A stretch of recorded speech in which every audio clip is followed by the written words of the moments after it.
आना मेरे घर एक कहानी। पहली रात तो उसकी गोद में सिर रखकर वह फूट फूट कर रोया था। उसके आंसू गले तक बह आए थे।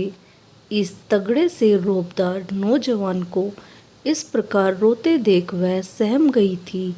उसने सुना अवश्य था कि यह उसकी दूसरी शादी है। पहली जल कर मर गई थी। दुनिया में लोग दूसरी शादी करते हैं। जो जल भुन गया उसके बारे में सोचने की जहमत उसने नहीं उठाई थी। पुलिस की नौकरी है लड़के की। ससुर भी पुलिस विभाग से रिटायर है। अच्छी खासी पेंशन पा रहे हैं। माना कि एक 4 वर्ष का बच्चा है। कोई बात नहीं, खाता पीता पड़ा रहेगा। उसे संभालने के लिए तो सास ससुर पर्याप्त है। वैसे भी 30 की पक्की उम्र हो रही थी उसकी। एक तो बाप की गरीबी, दूसरे गांव की बदनामी। चुटकी भर सिंदूर के लिए तरस गया था जीवन।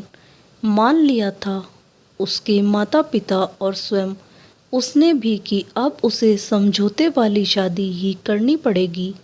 उसने पूरे मन से अपनी स्थिति स्वीकार की थी। रह गई बात दूसरी औरत की झूठन की, तो कौन जानता है कि कौन निजुट है। वही कौन सा इसके लिए अपने को बचा कर रख सकी है। जीवन जीने के लिए समझौता तो करना ही पड़ता है। उसे जी जान से प्यार किया था मैंने। ना जाने क्या हुआ जो इस प्रकार मुझे छोड़कर चली गई। वह सिसक रहा था, शांत हो जाइए। तकदीर पर किसका वश चला है। जितने दिन का संग साथ लिख कर लाई थी उतने दिन निभाकर चली गई। ये तो लगता है मुझे आपकी सेवा का मौका मिलना बंधा था। यदि वे होती तो मैं भला क्यों आती आपके जीवन में। उसने अपनी कामदार साड़ी के आंचल से उसके आंसू पोंछे। उसकी आंखें भी भरी गागर से छलक पड़ी थी। वह नादान बच्चे की तरह उसकी बातें स्वीकारता रहा। आप पुराना सब कुछ भूल जाइए, जैसे वह आपका पिछला जन्म हो। मुझसे जितना बन पड़ेगा आपकी सेवा करूंगी। समय सब कुछ भुला देता है। उसने दार्शनिक मुद्रा में समझाया था। मेरा एक नन्हा सा बच्चा है। देखा नहीं तुमने उसे। उसने उम्मीद भरी निगाहों से उसे देखा है। वह तो पहले ही मेरी गोद में आकर बैठ गया था। उसने बात समाप्त की थी। वह सुबह देर तक सोता रहा। उठा तो बेहद झुंझलाया हुआ। इसे डांटा उसे डांटा, यह तोड़ा वह पटका। माँ दौड़ दौड़ कर उसके काम करती रही। ले देकर वह ड्यूटी गया। बार बार अंदर बाहर होते होते दूसरी रात उसने पी रखी थी। पहले घर में घनघोर तमाशा मचाया। मानिक डर कर कहीं छिप गया था। माँ थर थर काँप रही थी। बाप से कुछ कहते नहीं बन रहा था। उसे तो काटो तो खून नहीं था शरीर में। शराब पीता है। चलो कोई बात नहीं, हमारे सेंधा में तो लगभग सभी पीते खाते हैं। पापा भी तो पीते हैं। वे तो ड्राइवर है। उनका पिए बिना कहाँ चलने वाला है। यह भी तो पुलिस में है। बहुत तनाव रहता है इनके जीवन में। सब चलेगा। उसने स्वयं को हर प्रकार के सदमे से मुक्त किया। मैं पीता नहीं। शादी की खुशी में दोस्तों ने पिला दिया। तुम नाराज तो नहीं। कमरे में वह एक अच्छे आदमी की तरह शांत था।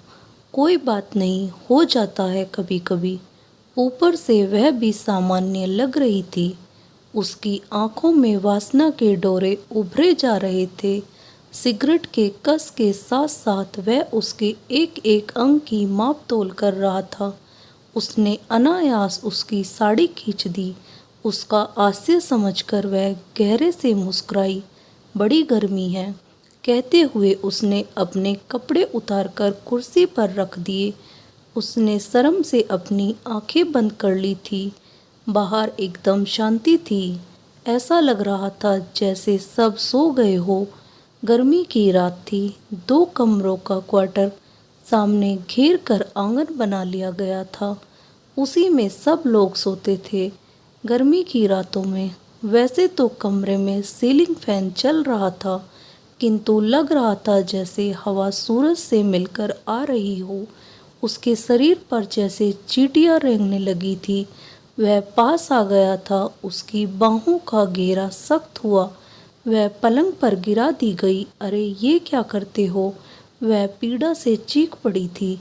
कुछ समझे इसके पहले ही छाती तथा जांघों के बीच कई जगह जलती सिगरेट से जल चुकी थी।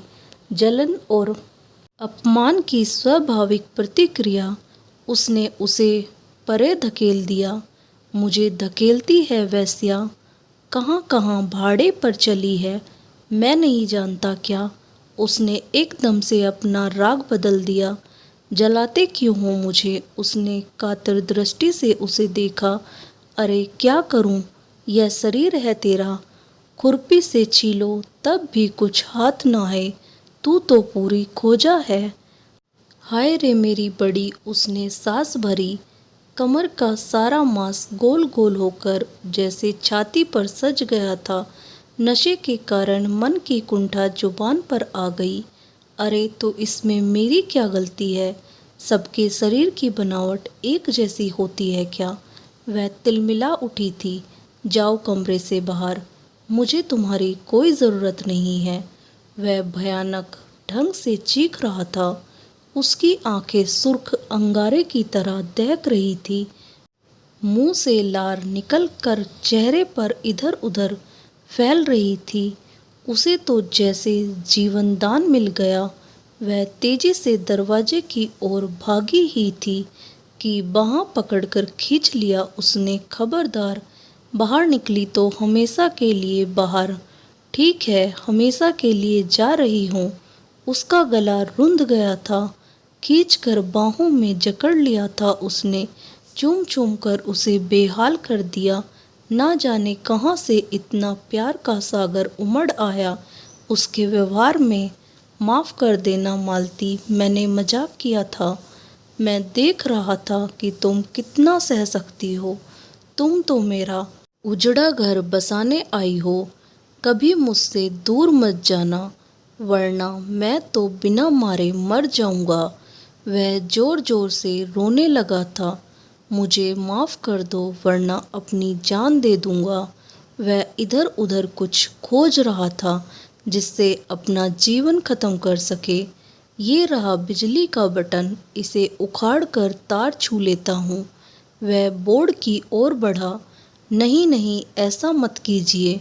मैं भला आपसे नाराज होकर कहाँ जाऊंगी? अब तो जीवन मरण आप ही के साथ है। उसने बलपूर्वक उसे अपनी तरफ खींचा। वह चीखती रही। सारे फोड़े फूट गए। देह जैसे कोहलू में पैरी गई हो। अंग अंग टूट रहा था। उसके अंतरा मन में घृणा का सैलाब उमड़ रहा था। उस दिन सुबह वह बड़ा प्रसन्न था। सबसे हंस हंस कर बातें कर रहा था। वह दर्द और जलन की मारी कमरे में ही लेटी थी। किसे बताए, चेहरा किसी को दिखाने लायक नहीं बचा। चाल में लंगड़ाहट, चेहरे पर मुर्दनी। वह सुबह जल्दी उठ नहीं पाई। सास ने बुरा सा मुंह बनाया। सारा काम निपटाया। वह उसे एक प्याला चाय दे गया था। आराम करो, अम्मा सब संभाल लेगी, कहता हुआ ड्यूटी चला गया था। हर रात उसके लिए काल रात्रि थी। सिर पर सिंदूर जलता रहता था आग की तरह। मेरी तकदीर ही फूटी है। पहली ने इतने कलंक लगाए, लोगों ने जलाकर मार डालने तक का आरोप लगाया। 10 साल के बाद उसे ना जाने क्या सूझी, जो एक बच्चा छोड़कर जल मरी। दूसरी लाए तो यह अपने आप को ना जाने क्या समझती है। औरत जात का धर्म क्या होता है किसी ने बताया नहीं इसे। ऐसा लगता है, अरे मुंह अंधेरे उठो, घर बाहर साफ सुथरा करो, सबका भोजन बनाओ, समय बचे तो कुछ सिलाई बुनाई करो। महीना भर सहने के बाद सास ने एक दिन सुना ही दिया था, माँ मैं करना चाहती हूँ, परंतु कर नहीं पाती। जरा देखो ये दाग किसके हैं? गोल गोल जले हुए, कुछ कच्चे होते हैं तो कुछ नए बन जाते हैं। ये पूरे शरीर पर है। इनके दर्द से मैं बेहाल रहती हूँ। नजरें झुकाए झुकाए उसने आंचल हटाकर सीने की गोलाइया पर पड़े घाव दिखा दिए। हाय राम, ये किसके दाग है? लगता है कोई चर्म रोग है। परंतु ऐसे दाग तो बड़ी के शरीर पर भी दिखते थे। उसकी आंखें कुछ सोचने वाले अंदाज में सिकुड़ गई। ये सिगरेट से जलने के घावों से बने दाग है। उसके स्वर से पीड़ा की गागर छलक रही थी।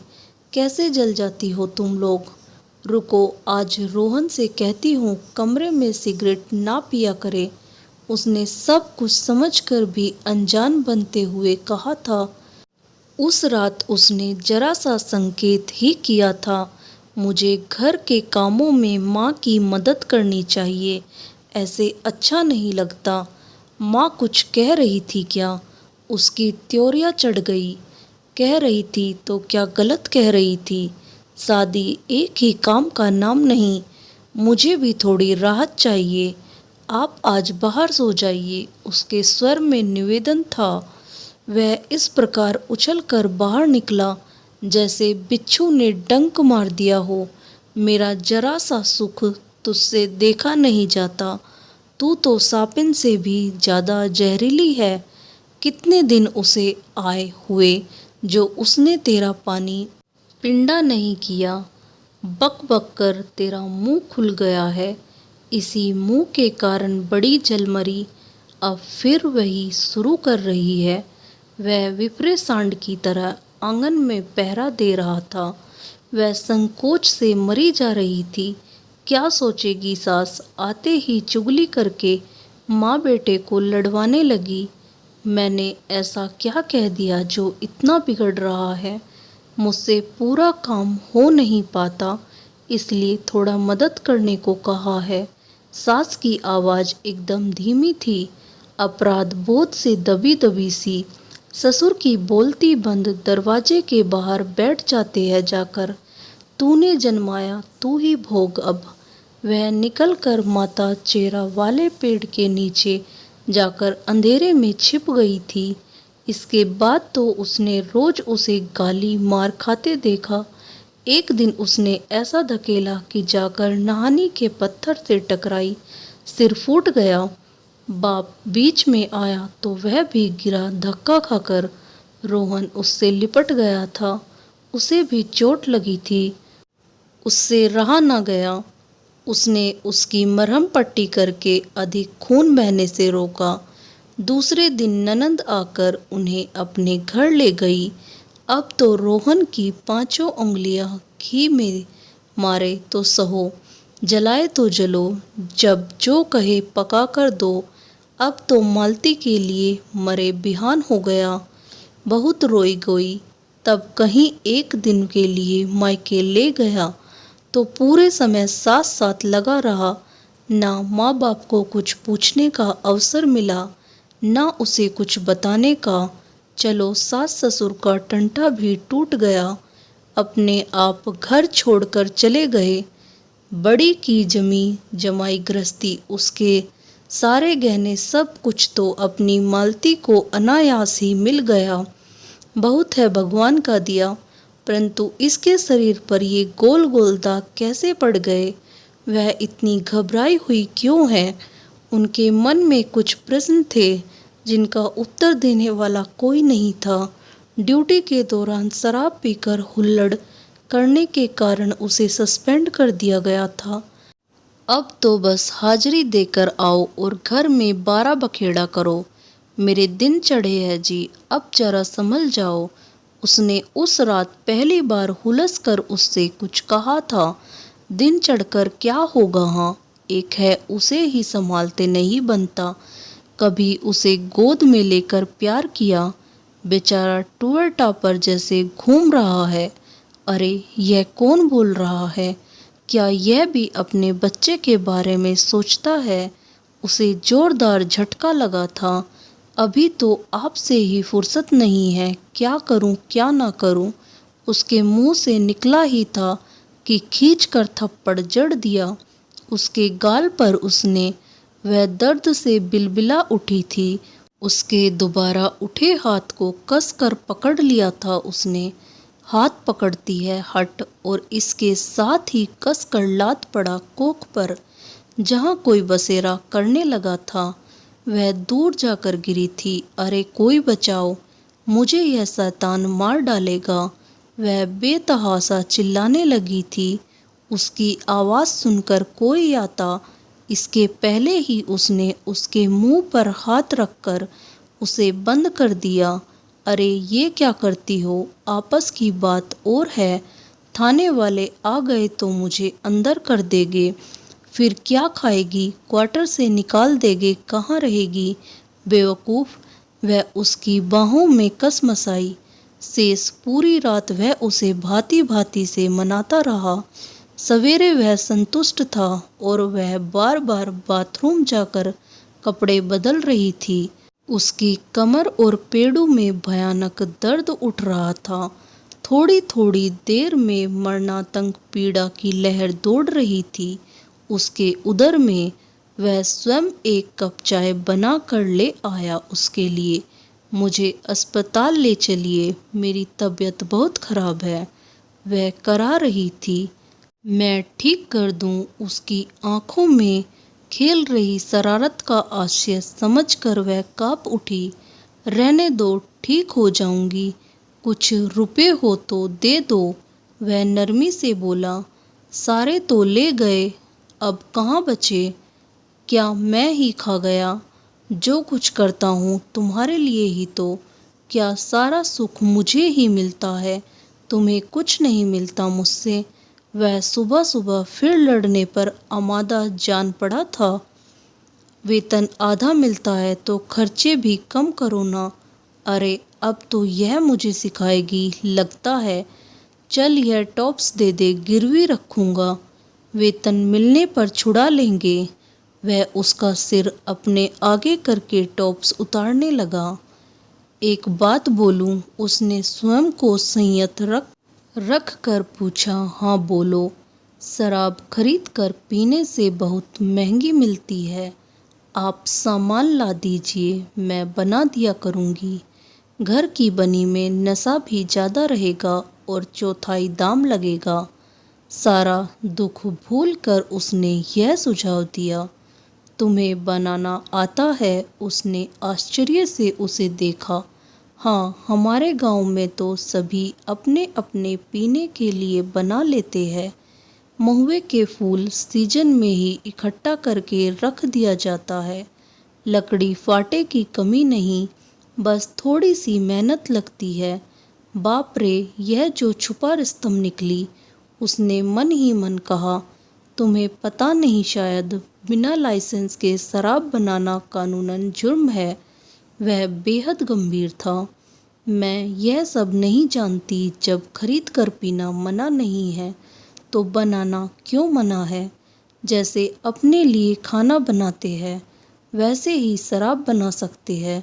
बेवकूफ़ी भरी बातें मत किया करो। यदि सभी अपने लिए बनाने लगे तो सरकार को टैक्स कहाँ से मिलेगा? हम पुलिस वाले हैं, ऐसे लोगों को पकड़कर सज़ा दिलवाना हमारी ड्यूटी है।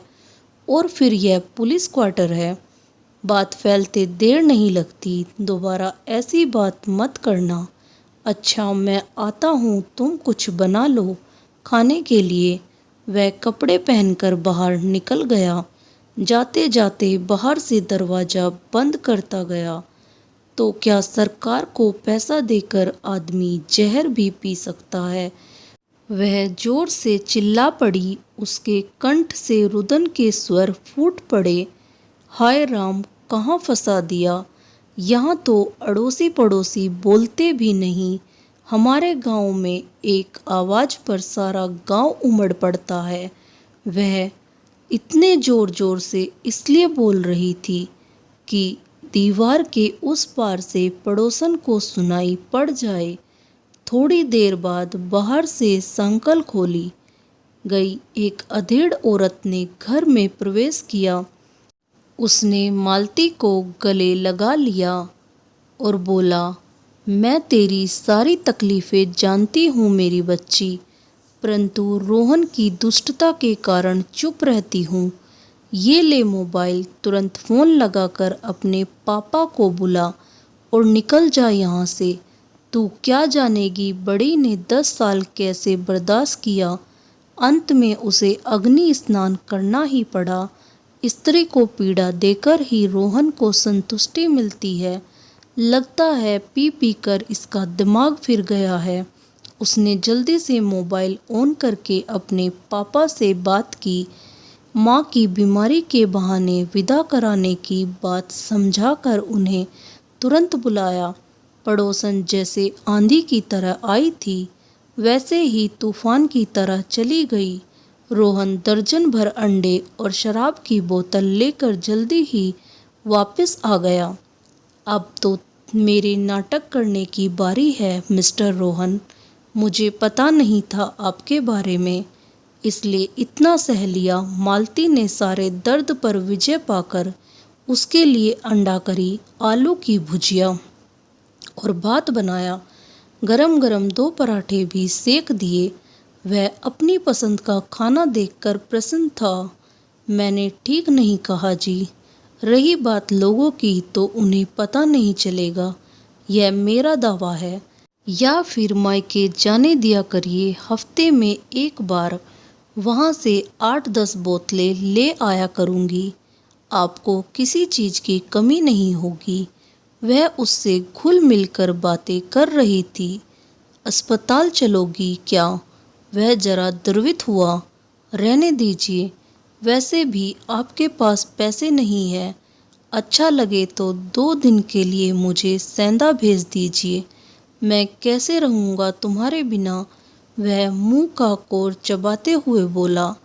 आप भी छुट्टी लेकर आ जाना, फिर दोनों वापस आ जाएंगे, उसने जवाब दिया। दूसरे दिन ससुर को आया देख वह हड़बड़ा गया। उसे दाल में कुछ काला प्रतीत हुआ। वह कल से ही जाने की रट लगाए हुए है और आज यह आ गया बिना किसी सूचना के। कैसे आना हुआ पापा जी का? उसने मालती से पूछा था। माँ की तबीयत खराब है, उन्होंने मुझे बुलाया है। प्लीज़ ना मत करिएगा, पता नहीं कैसी हालत है उनकी। वह रोहन के आगे गिड़गिड़ा रही थी। पापा को उसने पहले ही समझा दिया था फ़ोन की चर्चा न करने के लिए।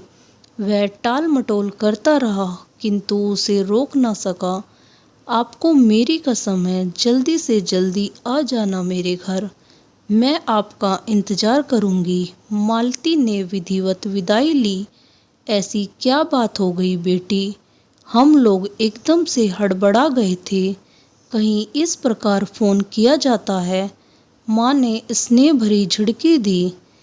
उत्तर में उसने ब्लाउज उतारकर उनके हाथ में दे दिया। सीना, कमर, पीठ, पेट सब जगह ढेरों चवन्नी के बराबर जले के घाव, ढेरों दाग। साया उतार कर जांघों के घाव दिखलाए। पेट की चोट से उसका गर्भ स्त्राव हो गया था। रक्त स्त्राव अब भी जारी था। माँ उसे हृदय से लगाए देर तक रोती रही। पापा ने अस्पताल ले जाकर इलाज करवाया। 4 माह में उसका वजन 10 किलो कम हो गया था। चेहरा श्रीहीन, गाल पिचके और सामने के दांत बड़े दिखने लगे थे। वह तो माँ से भी बड़ी नजर आ रही थी। कुछ खातिरदारी करनी चाहिए पतिदेव की। आना तो पक्का है, क्योंकि उसे पूरा विश्वास था कि वह उसके मनोभावों से अपरिचित था। उसके सारे गोल धब्बे एक साथ जल उठे। वह ऐसे छटपटाई जैसे ताजे फोड़े रगड़ खाकर अभी ही फूट रहे हो। वादे के अनुसार घर के पिछवाड़े मटकी चढ़ाकर 1 नंबर की दारू उतरवाई। इसके तेज को सहना सबके बस की बात नहीं। तीसरे दिन एक जिम्मेदार पति की तरह वह सास का हालचाल पूछता हुआ आ गया। सबने पहले जैसे ही मान सम्मान किया। वह पूरी तरह आश्वस्त था। तालाब से मारकर लाई गई रोहू मछली और हाथ की उतारी शराब, मज़ा आ गया भाई ससुराल का। उसके लिए अलग कमरे की व्यवस्था थी। बड़े गुरु है, जानते हैं बेटी दामाद मिलना जुलना चाहेंगे, या हो सकता है मालती ने ही होशियारी से यह व्यवस्था करवाई हो। नशा गहराता जा रहा था। वह मालती के दबे पांव आकर बगल में सो जाने का इंतजार कर रहा था। नंबर 1 अपना असर दिखा रही थी। आंखें मूंदी जा रही थी। नींद और नशे के प्रभाव से वह बेसुध हुआ। चाह रहा था कि कमरे में कुछ हलचल हुई, कुछ परछाइयाँ झिलमिलाई, हाथ पैरों में कुछ तनाव का अनुभव हुआ। लगा जैसे उसे कसकर बांधा जा रहा है। चढ़ने से पहले ही उसका सारा नशा हिर हो गया। हाथ में डंडे लिए 4 युवक और चप्पल लिए 4 युवतियाँ धीरे धीरे उसकी ओर बढ़ रही थी। संकट देख उसकी सारी हैकड़ी निकल गई। वह घिघियाने लगा, अरे मुझे क्यों मारते हो? दामाद की ऐसी ही खातिर की जाती है। तुम्हारे गांव में तड़ातड़ चारों ओर से डंडे बरसने लगे। उसकी चीख कमरे में गूंजती रही। लड़कियां उसके सर पर चप्पल बरसा रही थी। जिस तरह तेरे साथ जीने मरने की कस्में खाई, उसे अकेली पाकर मारता है। उसकी कालीदार चप्पल उसके चेहरे पर पड़ी थी। इसके कपड़े फाड़ दो। तो एक महिला ने आदेश दिया। किसी ने इधर से खींचा, किसी ने उधर से। कपड़े फट गए। वह नंग धड़ंग पड़ा था। इतने लोगों के बीच इसे जले का दर्द बहुत आनंद देता है। बेचारा दामाद है, खातिर करो इसकी। वही औरत फिर बोली। चारों युवकों के हाथ में सिगरेटें नाच उठी। अरे अरे, मुझे मत जलाओ मेरे बाप, छोड़ दो, तुम्हारे पांव पड़ता हूँ। अरे बाप रे, जला डाला हैवानों ने। वह चिल्ला चिल्ला कर रो रहा था। पेट, पीठ, बाहें, चेहरा सब हो गया। अभी जांघों के बीच बाकी है। एक ने कहा, नहीं बाप रे, तुम मुझे छोड़ दो। मालती, ओ मालती, कहाँ हो तुम? बचाओ मुझे इनसे। मैं पुलिस का जवान हूँ। बात की भी सोचो जरा, दूर हटो मुझसे। वह पलंग पर बंधे बंधे कसमसा रहा था। हाँ, उसने निश्वास छोड़ी। अच्छा लगा ना जीजा जी? उसने जैसे उसकी बात सुनी ही ना हो। अब थोड़ा रगड़ कर नमक मिर्च डाल देते हैं, पूरा आनंद ले लीजिए। वह युवक पूरी तरह संजीदगी से बोल रहा था। भगवान के लिए मुझे माफ़ कर दो। मैं कान पकड़ता हूँ, किसी को नहीं जलाऊंगा। वह पूरी ताकत से छटपटाया। भैया, बहुत हुआ, अब इसे छोड़ दो। अपनी करनी का फल भोगे। जाकर मालती दरवाजे पर हाथ जोड़े खड़ी थी। दोस्तों, आपको ये कहानी कैसी लगी कमेंट्स में ज़रूर बताएं और मेरे चैनल को सब्सक्राइब करना ना भूलें। धन्यवाद। राधे राधे।